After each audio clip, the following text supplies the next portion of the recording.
দেখো দুপুরে খাওয়া দাওয়া নিয়ে চলে এলাম। এই যে কালকের মাছ, লোটে মাছ আর একটু বিট আলু ভাজা ছিল, আর এই যে ডাল কালকের, ছেলে খাচ্ছে।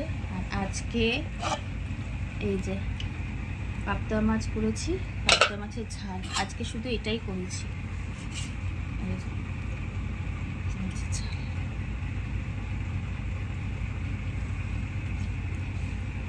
ঠিক আছে, মাছ নিচ্ছি। এটা দেবো, মেখে দিচ্ছি। নুনটা কোথায় রেখেছিস দেখ তুই, ছেলেকে জিজ্ঞেস করি কেমন হয়েছে। আমি যদি নুনটা না দেখতাম, নুনটার ওপরেই দিয়ে দিতাম।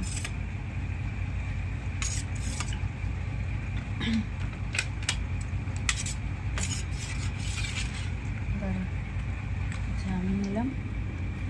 কিরে কেমন হয়েছে রে? ভালো হয়েছে ঝোলটা। আমার ছেলে ভালোবাসে পাবদা মাছ খেতে খুব।